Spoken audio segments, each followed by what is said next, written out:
DK ಎಚ್ಚರಿಕೆ ನಡುವೆ township ಜಟಾಪಟಿ continue ಆಗ್ತಾ ಇದೆ. ಸಿಎಂ ಡಿಕೆ ಶಿವಕುಮಾರ್ಗೆ ಕುಮಾರಸ್ವಾಮಿಯಿಂದ ಓಪನ್ ಚಾಲೆಂಜ್ ಇದು. ಬಂತಾವನಕ್ಕೆ ನಾನು ಸಿದ್ಧನಾಗಿದ್ದೇನೆ ಅಂತ ಕುಮಾರಸ್ವಾಮಿ ಹೇಳ್ತಾ ಇದ್ದಾರೆ.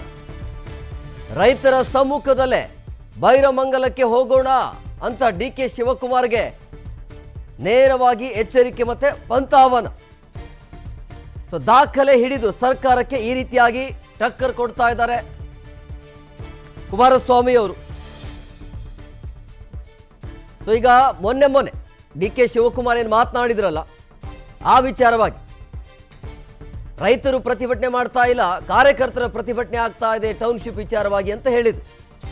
ಬೇಕಾದ್ರೆ ನೇರವಾಗಿ ರೈತರ ಜೊತೆಗೆ ಮಾತನಾಡಲಿಕ್ಕೆ ನಾನು ಸಿದ್ಧನಾಗಿದ್ದೇನೆ ಅಂತ ಕುಮಾರಸ್ವಾಮಿ ಅವರ ಅಂದರೆ ಡಿ ಕೆ ಶಿವಕುಮಾರ್ ಅವರ ಹೇಳಿಕೆಗೆ ಈಗ ಕುಮಾರಸ್ವಾಮಿ ಅವರು ಆಯ್ತಪ್ಪ ನೀವು ಬನ್ನಿ, ನಾನಂತೂ ರೆಡಿ ಆಗಿದ್ದೇನೆ, ಈ ರಾಜ್ಯದ CM ಆಗಿದ್ದೀರಿ, ನೀವಂತೂ ಬ್ಯುಸಿ ಇದ್ದೀರಿ, ಯಾವಾಗ ಫ್ರೀ ಆಗ್ತೀರಿ ಹೇಳಿ, ನಾನಂತೂ ಯಾವಾಗಲೂ ಫ್ರೀ ಇರ್ತೇನೆ, ನಾನು ಬರ್ತೀನಿ ಅಂತ ಈಗ ಓಪನ್ ಚಾಲೆಂಜ್ ಮಾಡಿದ್ದಾರೆ.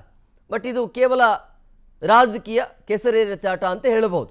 ನೋಡೋಣ ಈಗ ಎರಡು ಕಡೆಯಿಂದ ಆಗಿದೆಯಲ್ಲ, ಅವರು ಕರೆಸಿದ್ರು, ಡಿ ಕೆ ಶಿವಕುಮಾರ್ ಕರೆದಿದ್ರು, ಆಯಿತು ಬನ್ನಿ ಅಂತ, ಆಯಿತು ನಾನು ಬರ್ತೀನಿ ಅಂತ ಹೇಳ್ತಿದ್ದಾರೆ. ಇದು ಆಗತ್ತಾ? ಸಾಧ್ಯನೇ ಇಲ್ಲ.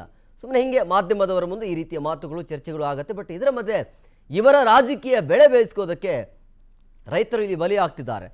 ಪಾಪ ನೂರಾರು ದಿನಗಳಿಂದ ನಿರಂತರವಾಗಿ ಹೋರಾಟ ಮಾಡ್ತಾ ಇದ್ರು ಕೂಡ ಆ ಹೋರಾಟಕ್ಕೆ ತಾರ್ಕಿಕ ಅಂತ್ಯ ಅಂತೂ ಕಾಣ್ತಾ ಇಲ್ಲ. ಕೆಲವೊಂದಿಷ್ಟು ಜನ ಏನು ಚೆಕ್ ಪಡೆದಿದ್ದಾರಂತೆ, ನಾವು ಭೂಮಿಯನ್ನು ಕೊಡ್ತೀವಿ ಅಂತ. ಕೆಲವೊಂದಿಷ್ಟು ಜನ ಯಾವುದೇ ಕಾರಣಕ್ಕೂ ಕೂಡ ನಾವು ಕೊಡೋದಿಲ್ಲ ಅಂಥೇಳಿ. ಆದರೆ ಸರ್ಕಾರ ಏನು ಮಾಡಬೇಕು ಆ ಕೆಲಸವನ್ನು ಕಂಟಿನ್ಯೂ ಮಾಡ್ತಾ ಇದೆ. ಇದರ ಮಧ್ಯೆ ಈ ಇಬ್ಬರು ನಾಯಕರ ನಡುವೆ ನಡೀತಾ ಇರುವಂಥ ಕಿತ್ತಾಟಗಳು.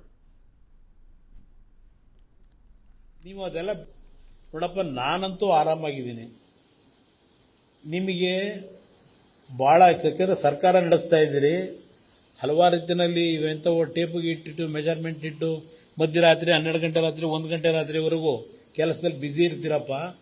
ನೀವು ಅದೆಲ್ಲ ಬಿಟ್ಟು ಯಾವಾಗ ಸ್ವಲ್ಪ ಸಮಯ ಮಾಡ್ಕೊತೀರಿ, ನೀನೇ ಕೊಡಪ್ಪ, ನೀವೇ ಕೊಡಿ ಡೇಟ್ನ, ನಾನು ಬರ್ತೀನಿ ಅಂತ ಹೇಳಿದ್ದೀನಿ. ಈಗಲೂ ಅದೇ ಹೇಳೋದು, ನಾನು ಫ್ರೀ ಇದ್ದೀನಿ, ಯಾವ ಬೇಕಾದ್ರೂ ಬರ್ತೀನಿ ಅಂತ ಅವತ್ತು ಹೇಳಿದ್ದೀನಿ. ನಾನೇನು ಬರಲ್ಲ ಅಂತ ಹೇಳಿಲ್ಲ, ಯಾಕೆಂದರೆ ಬ್ಯುಸಿ ಅವರು, ಅವರಷ್ಟು ಬ್ಯುಸಿ ನಾವಿಲ್ಲ. ಅದರಿಂದ ಅವರು ಆ ಬ್ಯುಸಿ ಶೆಡ್ಯೂಲ್ನಲ್ಲಿ ಸಮಯ ಫ್ರೀ ಮಾಡ್ಕೊಂಡು ಬಂದ್ರೆ ನಂದೇನು ಯಾವಾಗ ಬೇಕಾದ್ರೂ ತಯಾರಿದ್ದೀವಿ.